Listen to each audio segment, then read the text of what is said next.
Red 2 standing by, all for lit and in the green. Welcome back to Donkey Kong 64, and we're playing Donkey Kong today. 40 years ago, roughly. Please pull the lever. 40 years ago, this game was released.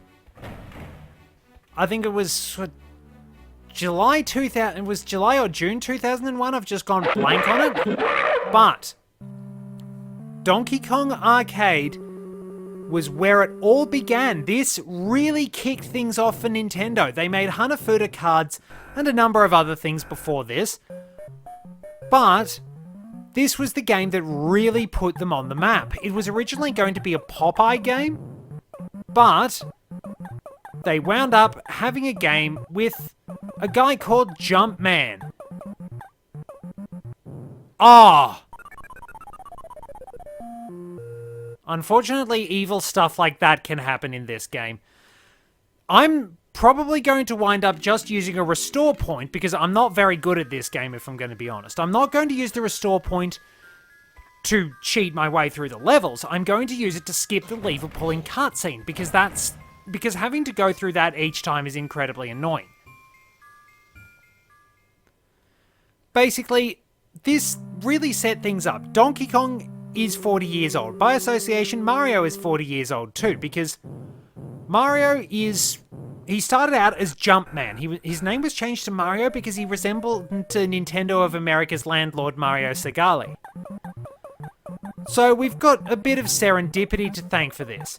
Interestingly enough, Universal Studios was not particularly happy with the fact that... Yep, that barrel goes there. Was not particularly happy with this game.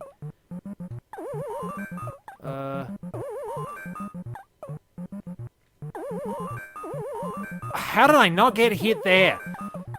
They weren't particularly happy with a few things on this. Jump that, and there we go. They originally tried to sue Nintendo for claimed Donkey Kong was a rip-off of King Kong. Now, interestingly, Nintendo was actually able to prove, through a lawsuit Universal Studios had made themselves, that King Kong was in the public domain. Jump the pie. And when that goes up, wait for DK to get out of the way.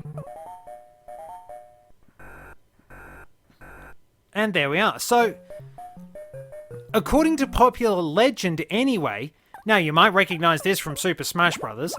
According to popular legend, well, it is true that the lawyer who represented Nintendo was named John Kirby. You need to make sure you get past that fireball. And you can't fall too far or you'll die. Whoops. Now, if I go down here, it's not like Smash. One hit kills you. And those jumping jacks are always there. Oh, this is going to be tough. Assuming that fireball doesn't get out of the way. I went right back down the stairs. Okay, so... yeah, John Kirby was the name of the lawyer who represented Nintendo in the lawsuit against Universal Studios and was able to successfully claim that Universal had successfully argued that King Kong was actually in the public domain already. This was apparently where the name of Kirby came from, as a homage to the lawyer who helped them out. There was a Kasplat launching shockwaves in the background. So we'll talk a little bit... I'll try and talk a little bit more about the Donkey Kong series. I'll perhaps record it over a sped-up montage of trying to get this done. Okay, so as we know, Donkey Kong Arcade is pretty much where it all began. This is where life began for Mario and Donkey Kong.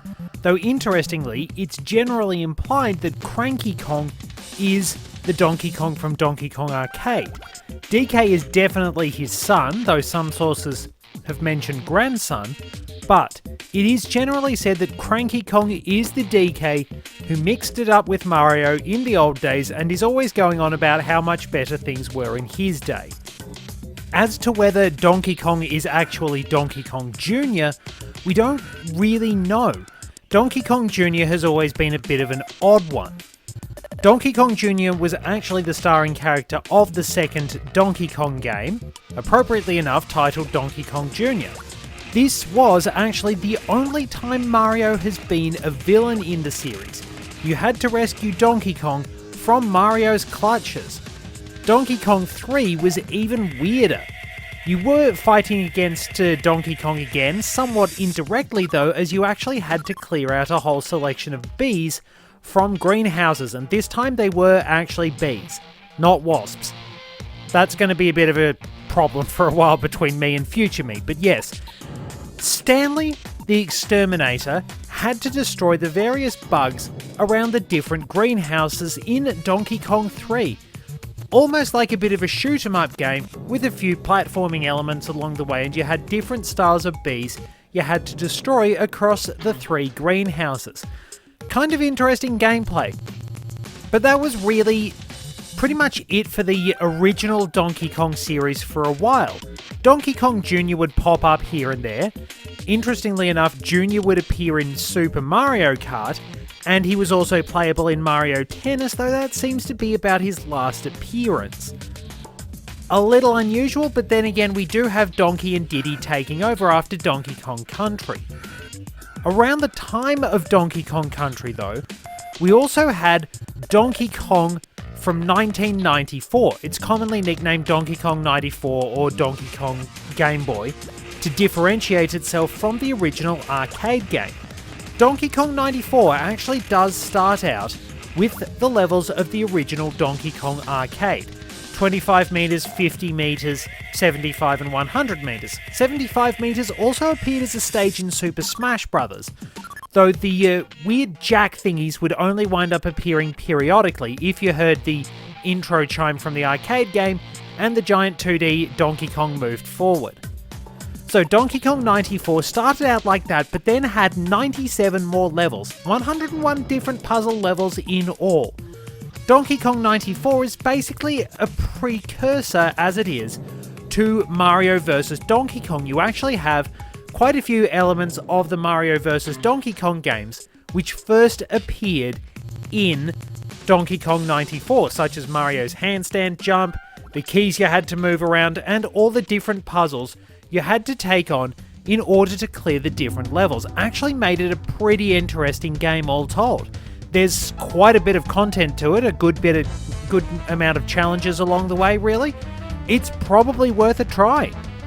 To be honest, I probably should have tacked that on to the end of one of the Donkey Kong arcade runs, but there you go. Perhaps that's a future project somewhere along the way. It is well worth a look.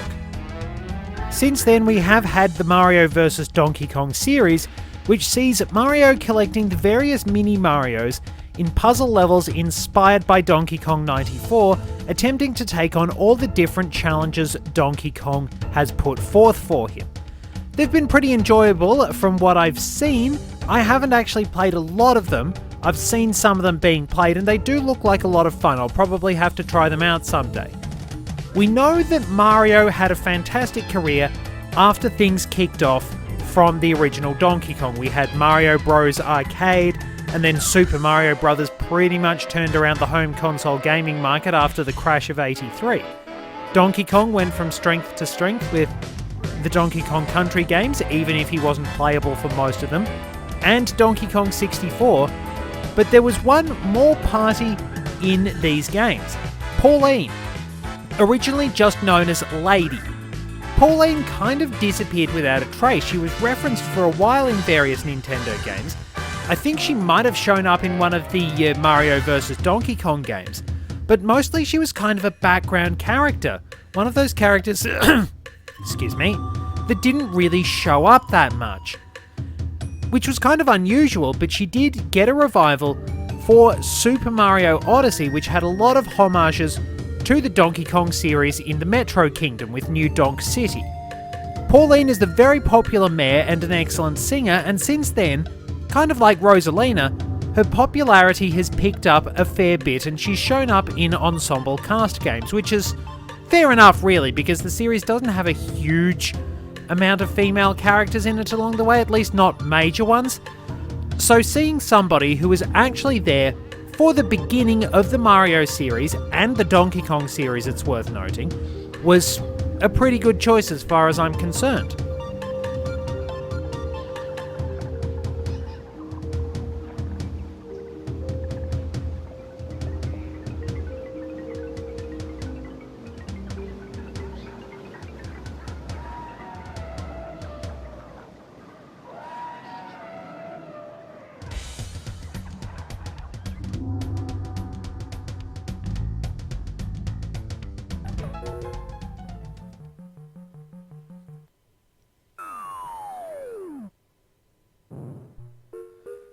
And that's just the gold banana.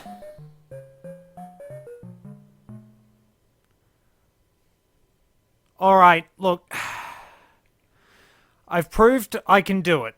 I'm shamelessly save scumming. Like, if you get past 75 meters, you're a good chance because you'll probably have an extra life by then. But 75 meters, in addition to being a horrible stage sometimes in Smash Bros, is pretty much the screen designed to kill you. That's your quarter waster right there. So you know what? Well, we might as well make this... Good God, that nearly took me about half an hour of recording, so... Oh. Right. It cost us 2 coins. We're doing this. I'll just cut to the point where I actually have the Nintendo coin. And onto ensemble cast members, let's get back to Cranky Kong for a little bit, our original Donkey Kong. The fact that he is implied to be the original Donkey Kong is part of why he's always going on about games being better in his day. As I've mentioned, a lot of arcade games were pretty hard. They were basically designed to be quarter sinks. They were deliberately difficult so that arcades and various companies could wind up raising a lot of money. You'd get good at the games, but you had to have a lot of money in order to get good at things.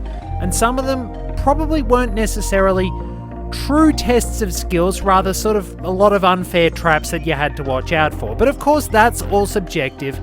And as far as Cranky's concerned, games were indeed a lot harder in his day. Perhaps some elements were a bit more tedious and there's not necessarily the more balanced difficulty as we might say, but he does have a lot of experience with the difficulty from those old days and the graphical styles of those old days, which is part of the reason why the Donkey Kong Landing series exists. As I said, that was Cranky's challenge to DK and Diddy to complete their adventure on an 8-bit system.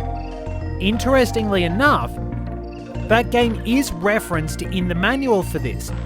One of the soundtrack pieces, I think it's for the construction sites in Donkey Kong Land, is called Great Girder Grapple, and that's the name of the level Cranky claims he designed in the manual.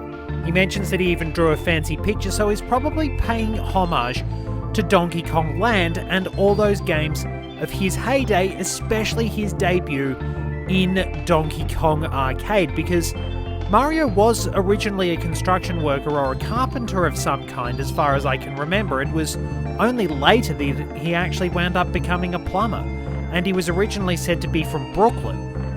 His origins do tend to sort of go around the place a bit. It's kind of confusing trying to work out exactly what Mario's origin story is, how old he's meant to be. I think he and Luigi are meant to be in about their mid-20s, which is a bit unusual, but it's especially unusual given that they've been around for 40 years. I think Luigi's probably been around for 38, given he debuted in Mario Bros, which was 1983, as far as I can remember. But yeah, there's some very interesting lore and some which doesn't quite make sense all across the Mario series, some that makes a bit more sense in the Donkey Kong series, and it all pretty much stemmed from this game and everything that took off from that. This was relatively simple, yet this was the game that put Nintendo on the map, and it's been 40 years since that. 40 years of Mario, 40 years of Donkey Kong. It's quite an achievement, really. It's a pretty consistent franchise. There have been some ups and downs along the way. I mean, the Mario series does have stuff like Mario is Missing and Mario's Time Machine, which are not great, if we're going to be honest. And the Donkey Kong series, probably its most embarrassing moment was the so bad it's good CGI cartoon in the 90s, but that was what happened with video game tie-ins, really. I mean, we had the Mario Bros Super Show, which was incredibly cheesy, but as we've proved from the DK rap, sometimes things are just cheesy in the right way, and they just work well. Mario has generally gone from strength to strength with some really interesting ideas, though I kind of have to admit that I think they're falling off a bit in some of the ensemble cast games. Like, some of the charm is missing, but I'll probably wind up getting onto that later on. There's always been a bit of a spark with the Donkey Kong games, though, especially Donkey Kong Country. Like, it's worth noting that this game does have its fair share of flaws, but I still find that there's a lot of charm, a lot of great design work, and you can see really well how everything comes together in terms of design. Just how well everything looks to create the different atmospheres. The gorgeous soundtrack, the way the game plays, and the individual sense of character. It does make me wish they'd bring the other Kongs back, because we do have some good characterization. Tiny, perhaps not as much so. She's kind of just Dixie, but a bit younger, which is a bit of a problem, but compared to Kiddy, Chunky is a much more fleshed out and fun character. His character's not just giant baby like Kiddy's was. Chunky's sort of that lovable coward who might be a bit awkward, he's a bit clumsy, he can be a bit afraid of things, but when he gets ready to throw down, you'd better watch out, because if there's no option but for him to fight, you're gonna be hurting. And I kind of wish they would build a bit more on Lanky being that goofball. Is he sort of masking some sort of frustration with the Manky Kongs? Is he desperate to make amends? What sort of interesting things could you do with them? There's so much potential. We've seen so much over 40 years, and there's so much more to come. Let's get back to the main action now.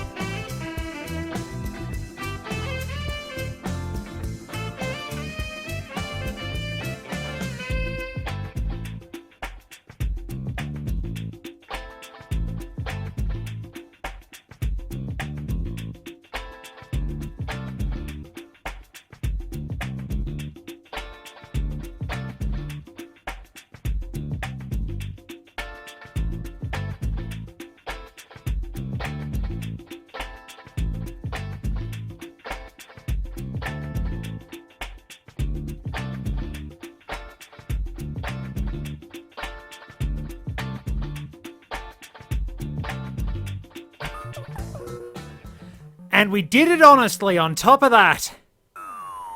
Taking that shortcut was much better. It took a little bit of timing, and there we are. Mario is in love with a coin. That's Wario's job.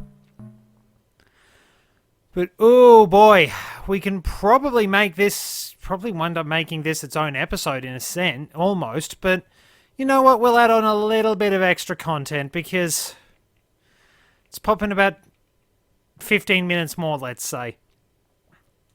Not bad, not bad. There we are, the Nintendo coin is ours, and barring avoiding the cutscene, I did that fairly.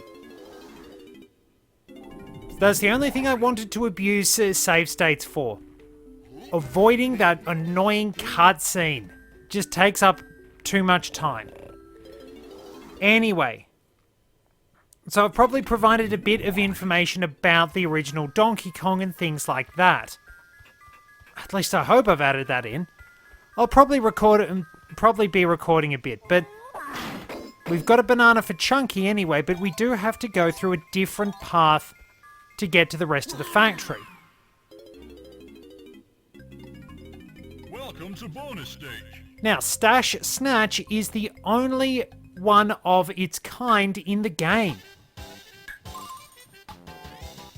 Basically, if you've seen things like Mad Maze Mall and, what's the thing, Stealthy Snoop, you'll know what to do. Run around a maze, bash some enemies if you need to, and get coins.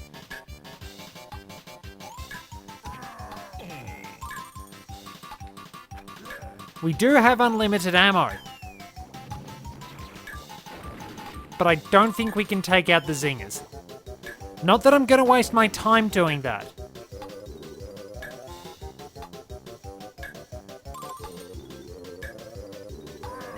Really, that's not much of a challenge at all. There's at least a decent variety of bonus games in this, and that's something I think the original Donkey Kong actually does have over its... Well, Donkey Kong 64 has over its... over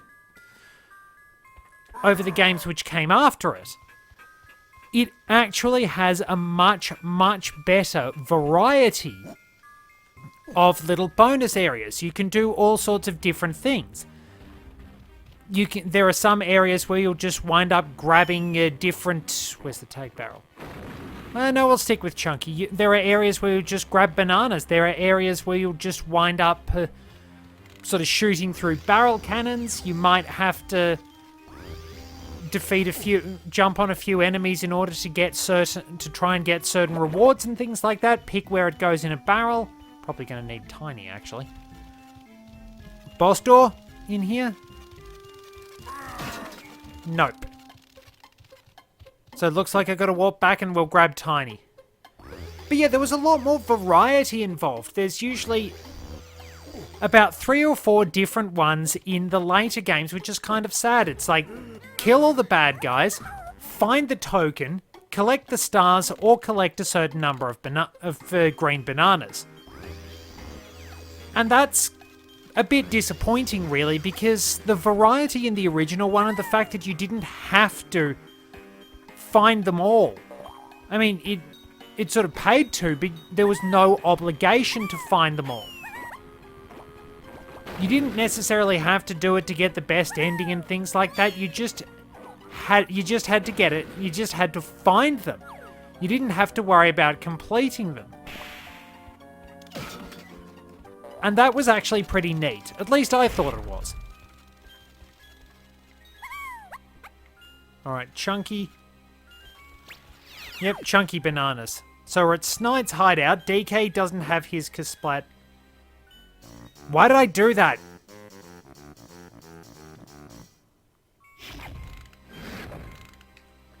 I think I'm trying to get the gun out and then go into first person view, but I'm pressing it too early. Right. More bananas for Chunky. Yeah, as I was saying, that little extra variety just adds a bit more character to things. At least I feel it does anyway. There's plenty of incentive to explore. Some of the bonus barrels are a bit more intuitive in terms of location and where they actually are, how you can see them, things like that, in Donkey Kong Country 2 and 3. But on the bright side, I also feel that there's a lot more...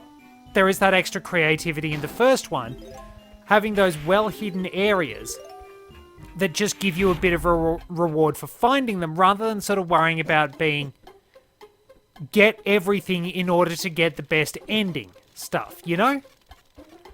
I appreciate that particular element. So it might seem a little bit odd compared to later games, but there's just, again, it's that element of simplicity that I've said that I like about the original game. But I do have to say that they probably did a bit more... They've probably done a bit... They obviously did a bit more in terms of gameplay with various characters. Oh, sorry, where am I going with this? Trying to think of what my intended point is. I'll need to grab Chunky. Then we'll have to grab... Well, we can get something for Tiny here. So we'll stick with Tiny for now. Yeah, I think they've done a bit more with the characters as the games have gone on. They've done a bit more with the gameplay, obviously, as things have gone on, but the simplicity of the first one is always going to be something I'll appreciate. That said, the extra challenge is particularly nice. being able to take on all those different challenges, try out different things, is, well, it honestly is a lot of fun.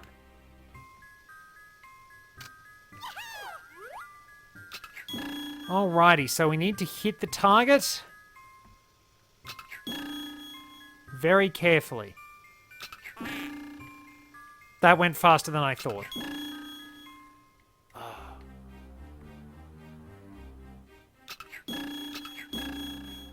Alright, patience. How did that count?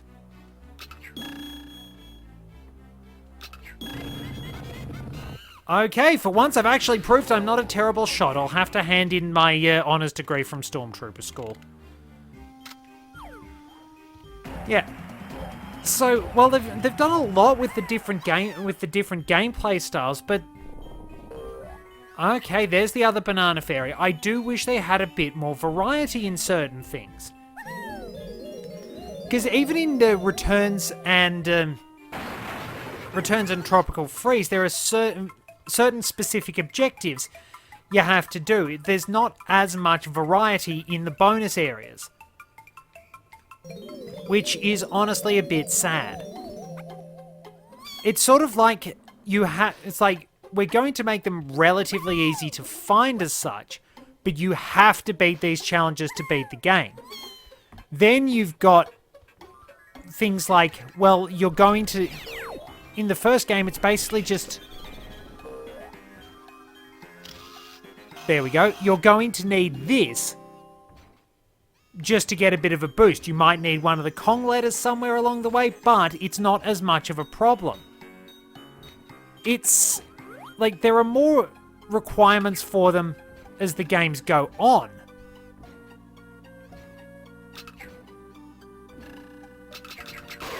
In all fairness, finding things like the Kong letters was actually very important in Donkey Kong Land, because it actually helped you save the game. You couldn't save the game without the Kong letters, which was kind of ridiculous. So there we are. We've got a banana for Diddy to do here. So you had to find those. There were achievements for finding all of the Kong letters in the DKC Game Boy Advance port, which was a little unusual. But I suppose it's just how things go. It is, in a sense, padding things out. And I mean, if you want padding out, this game is essentially... There's a significant amount of padding, if I'm going to be honest. There's a lot you have to do, a lot of running around, and like a fair chunk of it is probably not necessary. Having to go back to the tank barrel instead of being able to switch Kongs on the fly is a big reason why this game tends to feel so long. It's sort of artificially inflated. And I suppose that can wind up coming back to something we could talk about next time. The concept of difficulty. We will, of course, get to that. There we are. But I think probably a good time to wrap things up would be with this gold banana. We can do something with DK and Lanky in here. So, Peril Path Panic. Shoot the claptraps to clear the fairy's path.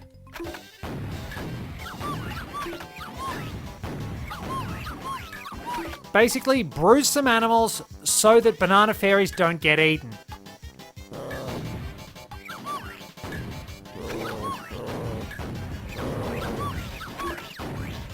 They give off an admittedly funny little shrill scream if they wind up getting eaten, which you'll probably hear in the ending. Which actually we didn't get to. But that should wrap things up pretty nicely for here. Diddy's first banana, and we will be back with Lanky Kong. Thank you very much for joining me.